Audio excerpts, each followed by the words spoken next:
네, 안녕하십니까. 지방재정투자사업 유의사항에 관련해서 말씀드리겠습니다. 인천연구원 인천공공투자관리센터입니다. 저희의 차례는 이제 사업비 선정, 행정복지센터 건립사업 쟁점사항, 교통 관련 사업 타당성 조사 및 자문, 민자 유치 사업 개발 사업성 및 금융 구조와 자문 관련돼서 말씀을 드리겠습니다. 첫 번째 강의 관련해서 저희 김성규 박사님께서 말씀 주시겠습니다. 네, 안녕하세요. 방금 소개받은 인천공공투자관리센터의 김성규입니다. 먼저 사업계획 수립 및 투자심사 의뢰서 작성 시에 있어서 비용 산정과 관련된 부분을 조금 유의사항을 말씀을 드리도록 하겠습니다. 기존의 사업부서에서는 투자심사 의뢰서를 작성하는 데 있어서 비용 산정을 하는 방법으로서 조달청에서 제시하고 있는 공공건축물 유형별 공사비 분석 사례의 공사비 단가라든가 아니면 유사 사례의 공사비 단가를 많이 활용들을 해오셨습니다. 그런데 2020년 이제 올해부터죠. 올해 1차 투자심사부터는 저희들이 인천공공투자관리센터에서 인천광역시 지방재정투자사업 비용 산정 기준을 제시를 했습니다. 그래서 이거 같은 경우는 여기에 준해서 비용 산정을 하셔야 된다라는 말씀을 드리겠고요. 화면에서 보시는 이제 오른쪽에 나와 있는 책이 이제 비용 산정 기준 책이라고 보시면 될 것 같고요. 요 내용을 참 보시게 되면 조달청이라든가 조달청하고 같이 이제 사업 시설별 그 다음에 유형별, 그 다음에 규모별로 공사비 단가를 제시하고 있으니까 비용 산정 시에 좀 적극적으로 참여를 활용을 하시면 될 것 같습니다. 다음으로는 투자심사 의뢰서 작성 시에 있어서 지금 비일비재하게 중복 반영해서 이제 비용을 산정하시는 경우가 있으신데요. 각종 인증수수료, 그러니까 저희들이 일반적으로 관공서 건축물에서는 BF 인증이라든가 녹색 건축 인증, 에너지 효율 인증 이 부분은 인증수수료가 발생이 되는데 이 부분과 이제 분담금이라 그래서 이제 뭐 한전 불입금이라든지 아니면 농지보전 분담금이라든지 이런 부분들이 지금 별도로 공사비에 태우시는 경우들이 있으세요.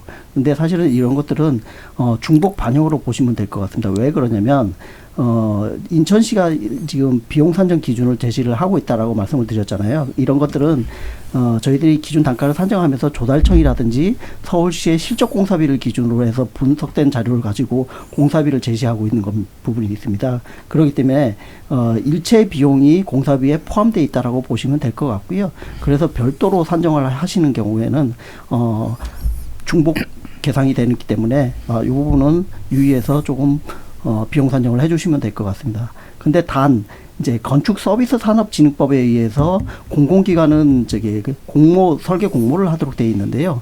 이때 설계 보상비라는 것이 이제 반영을 하시게 되어 있는데 예정 설계비의 한 10% 정도를 공사비에 별도로 태우시는 것은 좀 가능한 거로 지금 권장을 드리겠습니다. 그래서 공모할 때는 꼭 설계 보상비를 반영해서 그렇게 의뢰서를 작성하시면 될 것 같습니다. 네, 두 번째로는 두 번째도 이어서 말씀드리겠는데요. 두 번째는 행정복지센터 건립 사업의 쟁점 사항에 대해서 좀 말씀을 좀 드리고자 합니다. 쟁점 사항이라 그러면 여러 가지가 있겠습니다만은 아무래도 지금 가장 크게 쟁점 사항으로 떠오르는 것이 규모 산정 부분이 아닌가 생각이 됩니다. 그래서 지금 오른쪽 그림에 보시면 세 단계로 해서 색깔로 해서 제가 그림을 하나 예시를 그려왔는데요.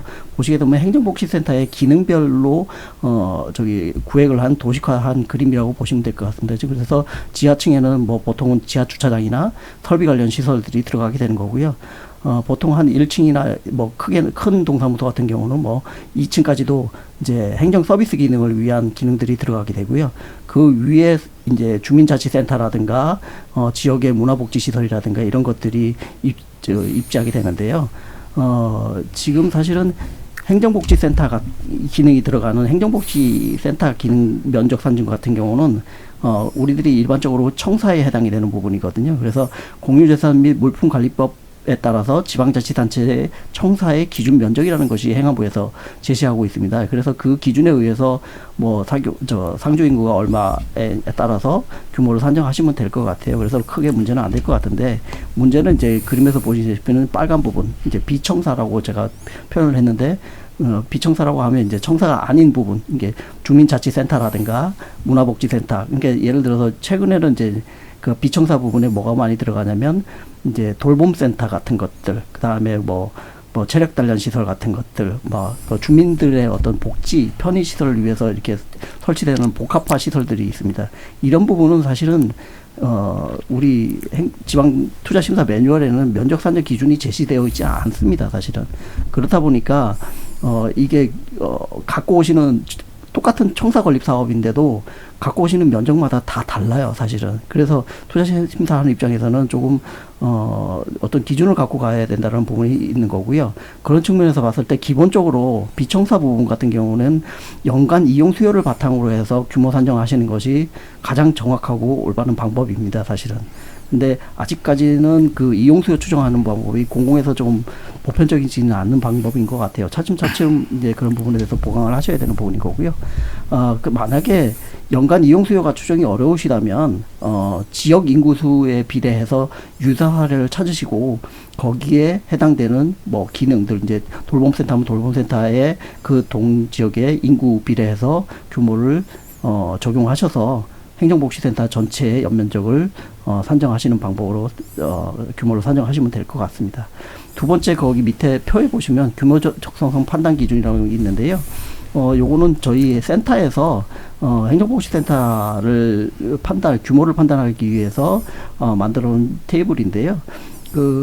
다른 건 다 문제가 안 되는데, 지금 보시게 되면 밑에 파란 부분, 이게 기준 면적이 없고 제시되지 않고 의무시설이 아닌 시설에 대한 부분들을 아까 말했던 비청사 부분이라고 대표적인 경우를 보시면 될 것 같아요. 그런 부분에 대해서는 이제 예를 들어서 저기 적용 예시를 보면 작은 도서관이라든가 생활문화센터들이 요즘 많이 들어오고 있는데, 이런 부분은 꼭 이용 수요라든가 유사 사례를 적용해서 산정을 하시되, 그 근거 자료, 이용 수요에 대한 근거 자료를 같이 함께 제출해 주시고, 유사 사례를 만약에 적용하셨다 그러면 유사 사례에 대한 부분을 근거 자료를 함께 제출해 주시면 될 것 같습니다. 네, 저는 여기까지입니다. 네, 다음은 교통 관련해서 저희 공투센터의 박찬원 박사께서 설명하시겠습니다. 네, 안녕하세요. 방금 소개받은 인천연구원 공공투자관리센터 박찬원입니다. 저는 교통 관련 사업 타당성 조사 자문 등과 관련된 내용을 말씀드리도록 하겠습니다. 이 내용은 무엇이냐면은 일단은 우리 인천 공공투자관리센터의 주된 임무는 자체 투자 심사 검토서를 작성하는 일입니다. 근데 그 일 외에도 그 총 사업비가 500억 넘어가는 사업에 대해서는 중앙기관, 즉 한국개발연구원 공공투자센터와 지방행정연구원의 지방투자사업관리센터에서 타당성 조사를 받게 되는데, 이때 그 타당성 조사를 실시하는 사업에 대해서는 우리가 같이 검토를 하거나 지원할 수 있습니다. 타당성 조사를 이제 중앙에서 실시를 하게 되면은 전반적으로 진행 상황 점검회의를 하는데 착수, 중간, 최종 보고를 하게 되고, 이때 그 타당성 조사를 신청한 지자체, 즉 인천에서 신청했으면은 인천시의 지자체 사업부서의 의견을 받아서 이제 사업을 진행하는데, 제 경험상으로 봤을 때는 착수랑 중간 회의 때 검토 의견서를 좀 자세히 잘 쓰는 게 중요할 것 같습니다. 일단 착수 때는 사업의 진행 방향 아니면 어떠한 자료들이 필요한지를 좀 말씀을 드리는 게 좋고, 중간 때는 모든 결과가 나왔고 1차적인 결과가 나왔기 때문에 이 결과에 대해서 어떤 내용이 반영하지 못하였는지, 인천만의 관점에서 뭐 어떠한 특수한 항목이 누락되었는지 이런 내용을 자세히 살펴봐야 되는데, 이때 사업부서 담당자분들께서는 이러한 내용을 가지고 인천연구원 공공투자센터에 한번 검토를 요청해 주시면은 저희가 잘 요청에 응해드리도록 하겠습니다. 일단 저의 전공 자체는 교통이기 때문에 도로철도 주차장 관련된 사업에 대해서 잘 말씀드릴 수 있고, 그 외에 다른 부문의 전문가분들도 계시니까 중앙 타당성 조사에 저희의 검토 의견을 요청해 주시면 감사하겠습니다. 그리고 또 하나 말씀드릴 게, 사전 타당성 검토와 관련해서 좀 더 말씀을 드릴 것이 있는데, 이 중앙의 타당성 조사를 의뢰하기 위해서는 일반 전문 엔지니어링 업체에서 사전 타당성 검토를 수행하시는데, 이 또한 이때도 이제 저희 공투센터에 검토를 요청해 주시면은 저희가 함께 잘 검토를 해 드리도록 하겠습니다. 물론 공투센터에서 검토한다고 뭐 그 사업이 미시행될 게 시행되진 않겠지만, 타당성 조사가 보다 합리적으로 수행될 수 있도록 중간에 검토 의견을 제대로 전달하는 것이 중요하다고 생각합니다. 그리고 교통 관련 사업에 대해서 이제 의뢰서를 보다 보니까 이제 주차장 사업이 좀 많아서, 주차장 사업에 대해서는 이제 어떤 내용을 중심으로 기술을 하시면 되는지를 간단히 말씀드리도록 하겠습니다. 우선 비용 산정과 관련해서는 앞서 김성규 박사님께서 말씀해 주신 대로 그 작년에 발간된 인천광역시 지방재정투자사업 비용 산정 기준을 바탕으로 공사비, 설계비, 운영비 등을 산출해 주시면 되겠습니다. 제가 살펴본 바로는 공사비나 설계비는 되게 잘 반영해 주시는데, 운영비에 대해서는 이 지침을 잘 안 따르고 계시는데, 이 지침대로 작성해 주시면 감사할 것 같습니다. 그리고 주차장의 필요성은 이제 수요 등이 이제 바탕이 되어야 되는데, 이러한 내용이 어디에 제시가 되어 있냐면은 각 자치구마다 뭐 2년에서 3년마다 한 번씩은 그 자치구 주차장 수급 실태 조사라는 내용의 용역을 합니다. 근데 이 조사 보고서를 보시면은 해당 지역에 대한 주차장 공급 면수, 그리고 주야간 적법, 불법, 주차 현황 등이 제시되어 있으니까 이 자료를 바탕으로 해당 지역의 주차 수요가 많아서 주차장이 필요하다 등을 함께 제시해주면 감사할 것 같습니다. 그리고 편익 산정과 관련해서는 편익 산정을 하기 위해서는 중요한 변수들이 평균 주차 시간하고 주차장 회전율, 그리고 주차장 점유율 등이 필요한데, 이러한 내용 또한 잘 제시를 안 해주시고 계셔서 이러한 내용들을 좀 제시해 주시면 좋은데, 이러한 내용들을 직접 통계로 작성하시기가 힘든 경우에는 주차장 출입 자료가 있습니다. 이게 신규 사업 같은 경우에는 인근의 주차장, 아니면은 확장 사업 같은 경우에는 기존의 주차장이 유료 주차장이기 때문에 주차장 출입 자료가 다 있는데, 이 자료를 저희에게 별첨으로 송부해 주시면은 저희가 따로 통계를 작성해서 반영토록 하겠습니다. 그럼 다음은 민자 사업에 대해서 배덕상 박사님께서 말씀을 해주시겠습니다. 네, 저는 그 민자유치 사업 개발 사업성 및 이제 구명 구조와 관련해서 말씀을 드리겠습니다. 우선 우측 화면을 보시면 이제 지상 공영 주차장이 있습니다. 일반적으로 저희가 아는 게 검단 혹은 루원, 아니면은 송도 구시가지인 동춘동 쪽에서 지상 공영 주차장 관련 건립 사업을 추진한 적이 있었습니다. 근데 이 부지들은 핵심 지역에 있다 보니 주차장만을 건립하기에는 너무나 이제 아까운 땅들입니다.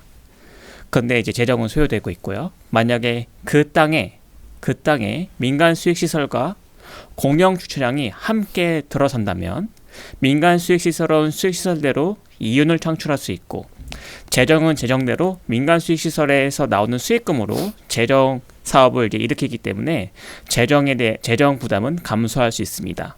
이것이 바로 관상 복합 개발 관련된 이제 컨셉입니다. 이 사업을 하려면 가장 중요한 건 사업성 분석이 되겠습니다. 그리고 재무적 타당성이 당연히 따라가야 되겠죠. 그런 것을 하려면 상당히 전문화된 식견을 갖고 있어야 됩니다.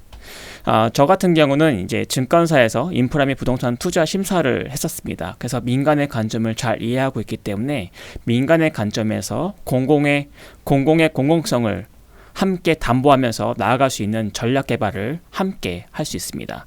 그러한 자문들을 저희가 이제 제공해 드릴 수 있으니까 저희한테 맡겨주시면 좋을 것 같고, 또 하나가 사회 기반 시설 관련된 민간 투자 사업입니다. 뭐 도로나 터널, 아니면 지하철, 그런 것들인데, 그런 걸 하려면 핵심이 뭐 BTO냐 BTL이냐 그것을 떠나서 과연 민간에게 어떠한 계약 조건을 줄 수 있는지, 어느 정도의 수익성을 확보해 줄 수 있게끔 도와주는 게 좋은지, 현재 금융 조건은 무엇인지에 대해서 문구 하나하나, 실시계획 문구 하나하나에 따라서 다 리스크를 분석해서 제시를 할 수 있어야 민간은 민간대로 참여할 수 있는 동기가 생기고 공공은 공공대로 공공성을 확보할 수 있는 동인이 생길 수 있습니다. 그러한 종합적인 조율, 오케스트라의 지휘자 역할을 이제 공공투자관리센터, 인천 공공투자관리센터에서 자문을 해드릴 수 있기 때문에 저희한테 적극 이제 문의해 주시면은 저희가 도와드리도록 하겠습니다. 그래서 결론적으로는 민자 유치 관련해서 첫 번째, 공공성 및 민간 수익성 확보를 목표로 한 사업성을 분석해 드리겠습니다. 두 번째, 재무적 투자자 유치를 위한 금융 구조와 자문을 해드리겠습니다. 마지막 세 번째, 민간 사업자 사업 협약 체결 및 리맥, 피맥, 중투 대응 자문을 실시해 드리겠습니다. 특히 3번 관련해서는 저희 공공투자관리센터에는 도시계획 박사, 교통계획 박사, 그리고 인프라금융 박사들이 있습니다. 따라서 지금 인천시가 추진하고자 하는 재정 및 민간 사업에 대해서 타당성 분석뿐만 아니라 협약 검증이나 기타 여러 가지 제반 사항들을 적극 도와드릴 수 있으므로 저희를 활용해 주시기를 부탁드리겠습니다.